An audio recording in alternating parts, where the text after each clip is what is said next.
Ada satu rahasia yang aku percaya teman-teman. Kita bisa merayu Allah dengan... Halo, Assalamualaikum warahmatullahi wabarakatuh. Selamat datang teman-teman di YouTube channel aku, Enda Alifulo. Buat kamu yang baru datang, jangan lupa subscribe channel ini dan bagikan video manapun yang kamu anggap positif agar orang-orang di sekitar kamu mendapatkan manfaatnya. Perkenalkan, nama aku Enda Alifulo dan kita ada di sini untuk belajar.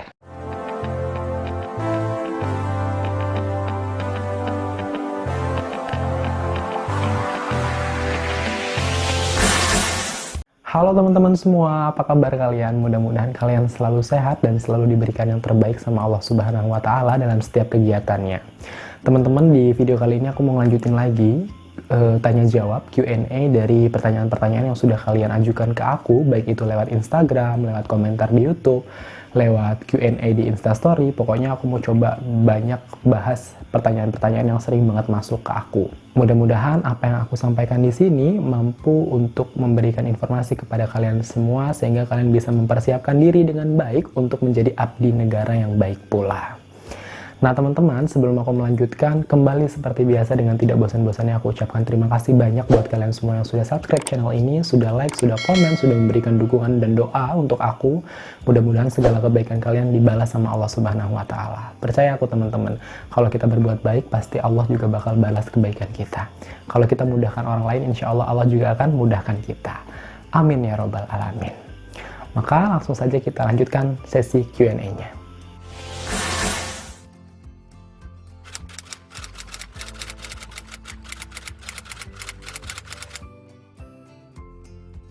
Baik, pertanyaannya berkaitan dengan soal yang dibuat oleh instansi masing-masing, apakah punya kemungkinan ada soal-soal yang berkaitan dengan kedaerahan, seperti visi misi daerah. Nah teman-teman, jawaban aku di sini, aku tidak tahu. By the way teman-teman, kalau misalnya kalian sudah simak di Q&A yang episode pertama, aku ada singgung tentang kisi-kisi SKB CPNS, dan di situ ada sahabat kita, teman kita yang memberikan komentar yang cukup menarik buat aku. Dia mengatakan bahwa dari informasi teman atau saudaranya gitu yang ada di BKN, katanya soal itu yang pelaksana pun akan dibuat oleh pusat, kayak gitu kan. Nah, walaupun dibuat oleh instansi masing-masing, tapi dibuat oleh pusat. Nah, sebenarnya aku nggak paham di situnya, cuman yang jelas adalah persiapkan diri aja semaksimal mungkin. Sejauh ini dari kisi-kisi yang disampaikan oleh BKN adalah SKB itu dibuat oleh instansi masing-masing. Nah, seperti yang selalu aku sampaikan kepada kalian, entah itu instansinya kerjasama antar provinsi atau kerjasama senasional, aku tidak paham. Kalau misalnya kerjasamanya senasional, misalnya instansi tertentu dari provinsi A, B, C, D, E, F, G, H, I, J sampai 34 provinsi mereka menyepakati bahwa soalnya akan dibuat oleh daerah tertentu. Tentu dia nggak akan bikin soal yang bersifat kedaerahan karena nanti jadinya tidak nasionalis, artinya ada daerah-daerah nanti yang dapat soalnya aneh-aneh kan, yang nggak berkaitan dengan daerahnya. Kemudian yang lebih rinci lagi berkaitan dengan visi misi daerah apakah keluar, menurut aku tidak ya teman-teman, karena SKB juga tetap nasional kok skalanya. Artinya jarang yang bersifat kedaerahan yang keluar. Cuman kalau misalnya kayak kepangkatan, kepegawaian, kemudian ada temen aku yang dia jabatannya adalah analis tentang kepangkatan, apa sih di BKD itu namanya, lupa pokoknya mah. Dia bilang bahwa soalnya ada tentang cara naik pangkat dan lain sebagainya gitu, yang berkaitan dengan instansi dan pekerjaan dia tentunya. Makanya mudah-mudahan kalian semua udah tahu nih apa yang bakal dihadapi, dan mudah-mudahan informasi dari aku, informasi dari teman-teman kita yang selalu komen di bawah nih, setiap aku ada info nanti dia komen di bawah, mereka update informasi, kalau aku ada kekeliruan mereka update di bawah. Jadi kalau nonton video aku sambil cek-cek di komen ya, sama sambil tinggalkan jejak juga kalian untuk komentar di bawah.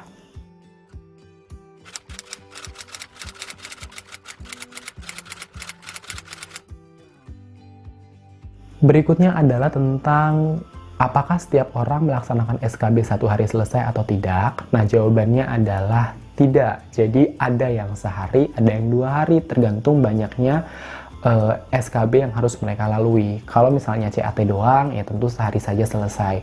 Cuman kalau misalnya kayak temen aku dulu ada yang lamar dosen, dia sampai 2 hari kalau nggak salah, karena dia selain ujian, dia juga harus melaksanakan praktek ngajar. Jadi nggak dalam waktu hari yang sama gitu, jadi ada jeda hari, kemudian ada psikotes juga. Jadi tergantung pengumuman yang bisa kamu lihat ketika kamu lolos SKB, itu biasanya sudah disertakan dengan pengumuman apa aja SKB yang bakal kamu hadapi. Maka pesan aku adalah ingat-ingat dengan baik dan pelajari semua informasi terkait SKB apa saja yang akan kalian hadapi.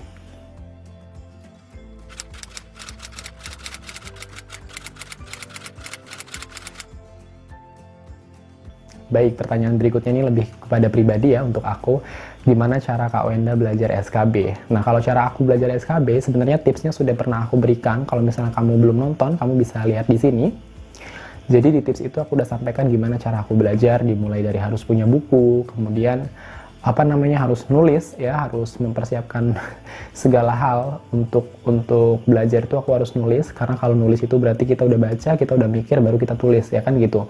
Jadi kalau misalnya selengkapnya kamu mau tahu, pokoknya bisa cek di video ini yang tadi udah aku sampaikan. Nah, selain itu biasanya aku juga selalu bikin daftar atau list tentang apa aja sih yang harus aku pelajari gitu. Dan aku sering banget bikin quotes pakai kertas HVS, aku tempel di depan tempat belajar aku. Tulisannya tuh gampang.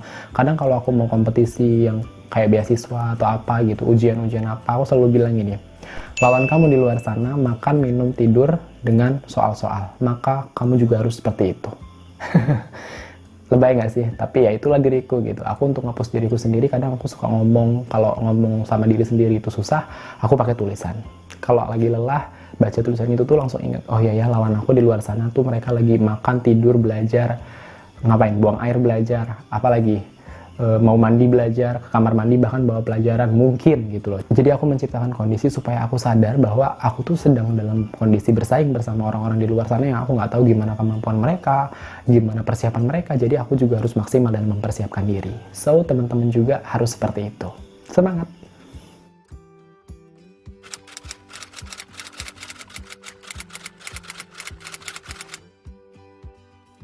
Pertanyaan berikutnya masih personal juga untuk aku, kali ini terkait dengan SKD, berarti yang sudah berlalu ya, nggak ada masalah, aku coba untuk jawab ya teman-teman. Berapa lama aku persiapan diri untuk SKD? Aku nggak inget pasti, kenapa? Karena aku persiapannya bener-bener ngalir, karena waktu itu aku sambil kuliah, sambil kerja juga, jadi susah untuk cari waktu, jadi aku kemana-mana selalu bawa, printan soal gitu, soal SKD aku bawa kemana-mana. Kalau sempat aku kerjain, mau makan aku kerjain, kalau ada nganggur di kelas lagi kuliah aku kerjain, kayak gitu-gitu gitu. Jadi nggak pernah terbersit berapa lamanya sih gitu. Yang jelas persiapannya seperti itu. Cuman ini selalu aku sampaikan sama kalian, jangan pernah ngeprint terlalu banyak. Atau apakah aku belajar dari buku-buku? Jawabannya adalah enggak, karena aku nggak pernah suka buku-buku yang tebel pada saat itu. Satu, kalian udah tahu alasannya, karena aku belum menemukan buku yang bagus. Nggak tahu kalau sekarang udah ada buku-buku yang bagus. Aku mungkin bisa nanti rekomendasikan kepada kalian, cuman sampai sejauh ini aku belum lihat. Pada saat itu juga aku nggak tahu buku yang bagus, makanya aku lebih suka searching sendiri, browsing sendiri soal-soalnya di internet, kemudian aku print. Aku printnya juga nggak mau banyak-banyak, aku mau nge-print satu bundel aja, selesai ganti, dibandingkan aku stok soal banyak-banyak, tapi jadinya males gitu, karena terlalu banyak yang harus dikerjakan. Jadinya numpuk gitu, aku mendingan satu tapi selesai. Begitupun cara belajar aku juga dengan aplikasi Android, kan banyak tuh di Play Store soal-soal SKD itu bisa kita download, kemudian satu aja, nggak usah banyak-banyak, kerjain, beres, hapus, ganti download yang baru, kayak gitu. Aku selalu seperti itu, nggak suka untuk numpuk-numpuk soal terlalu banyak, karena nanti ujung-ujungnya juga tidak akan dikerjakan semua kalau misalnya semuanya numpuk. Makanya lebih baik satu-satu tapi pasti dikerjakan. Itu tips yang bisa aku bagikan untuk kalian yang sedang persiapan menuju CPNS berikutnya.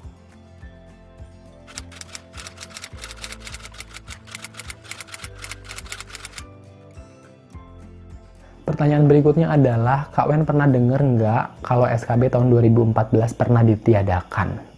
Baik, pertanyaan ini aku coba untuk jawab ya teman-teman. Setahu aku, SKB itu baru ada dari CPNS 2017 ya. 2017, 2018, dan sekarang 2019. Kalau sebelumnya tesnya itu sekali aja. Umumnya itu dulu sekali aja kalau nggak salah. Aku ada rekan kerja yang di PNS 2015 juga, kata dia nggak pakai SKB kalau tidak salah. Ya, jadi kalau aku nggak salah info nih, tapi kayaknya bener deh. Cuman 2017, 2018, dan sekarang 2019 yang ada SKB-nya secara umum. Nggak tahu kalau tahun 2015, 2014, dan sebelumnya itu sudah ada SKB, tapi untuk kementerian aku kurang tahu. Yang jelas teman aku bilang waktu dia di 2015 dia tidak ada SKB, jadi udah langsung di ranking itu dari awal. Bahkan zaman-zaman dulu juga kan kayak gitu, tes CPNS itu ya cuma sekali. Bahkan dulu tuh nggak CAT, jadi bisa daftar di Kabupaten A, dia daftar lagi di Kabupaten B, daftar lagi di Kabupaten C, karena nggak integrasi komputer kan, jadi NIK-nya nggak tunggal gitu, nggak udah terkunci otomatis. Kalau udah daftar satu terkunci, nggak bisa daftar di yang lainnya. Kalau dulu tuh bisa daftar 1, 2, 3, bahkan yang penting ujiannya nggak bersamaan.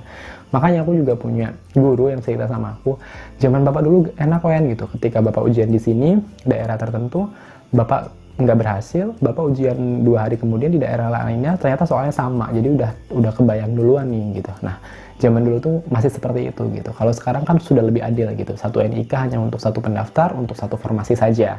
Dan tentunya itu juga tujuannya pemerintah adalah untuk pemerataan dan supaya supaya adil sih menurut aku. Dan kita juga jadinya nggak main-main kan untuk milih di mana gitu. Kalau dulu masih punya peluang untuk bisa lulus di 2 tempat, nanti kita milih yang satunya bisa kita lepas. Ya kayak kita ini aja, kayak kita daftar perguruan tinggi, SNPTN, SBMPTN tuh kan kita bisa, udah lulus SNPTN, kita daftar SBMPTN, jadi kita bisa milih, kemudian kita lepas mana yang mau kita lepas gitu. Dulu masih bisa seperti itu, tapi sekarang nggak bisa. Nah, begitupun SKB, dulu tuh nggak ada. Jadi kalau nggak salah baru ada tuh 3 tahun terakhir ini, 2017, 2018, dan 2019 ini. Kalau 2019 tidak dibatalkan. Kita berdoa kembali, mudah-mudahan Indonesia segera aman, mudah-mudahan pandeminya segera sirna sehingga SKB bisa dilancarkan. Terima kasih teman-teman yang sudah nonton video ini sampai akhir. Mudah-mudahan apa yang kalian simak di video ini bisa menjadikan bekal kepada kalian semua. Untuk yang sedang persiapan SKB, mudah-mudahan infonya juga bisa untuk menjadi bekal persiapan. Untuk yang sedang mempersiapkan diri untuk CPNS berikutnya, juga informasi-informasi di sini bisa mengasah pikiran dan juga bisa bikin atmosfer kamu tuh untuk terus berada di apa yang kamu inginkan. Percaya sama aku teman-teman, kalau misalnya kita selalu berbuat baik, kita selalu memikirkan hal-hal baik terhadap apa yang kita usahakan, insya Allah atmosfer kita mendukung, semesta kita mendukung, dan kita akan dimudahkan untuk mencapai tujuan kita. Dan terima kasih banyak sekali lagi untuk setiap komentar positif yang kalian berikan sama aku, untuk setiap saran yang kalian berikan sama aku. Aku berterima kasih banyak sekali untuk punya komunitas hebat seperti kalian. Percaya sama aku teman-teman, setiap kebaikan kalian di channel ini insya Allah akan dinilai sebagai kebaikan yang positif dari Allah, dan itu akan menambah pundi-pundi kebaikan kita. Aku mau sampaikan ini sama kalian semua. Ada satu rahasia yang aku percaya teman-teman. Kita bisa merayu Allah dengan banyak berbuat baik. Kita bisa menebus sesuatu yang kita inginkan dengan banyak berbuat baik. Nggak ngerti kenapa aku selalu percaya dengan itu. Makanya ketika aku dalam suatu kondisi yang kayaknya impossible aku capai, aku sering banget ngobrol dan berdoa sama Allah, sering banget ngomong sambil kayak, ya Allah, aku tukarkan sebagian kebaikan yang sudah pernah aku lakukan untuk melancarkan urusan ini gitu. Jadi aku sering kayak gitu. Ketika ada permasalahan, aku coba untuk kayak gitu juga gitu. Jadi nggak ada salahnya kita tabung kebaikan kita sebanyak-banyaknya, biar kita punya stok kebaikan yang banyak, dan kita bisa rayu Allah dengan kebaikan-kebaikan kita. Sekali lagi terima kasih, tetap sehat untuk kalian semua, dan tetap di rumah, tetap mempersiapkan diri dengan baik. Percaya sama aku bahwa segalanya itu mungkin kalau kita masih berusaha. Semangat! Assalamualaikum warahmatullahi wabarakatuh. Dadah!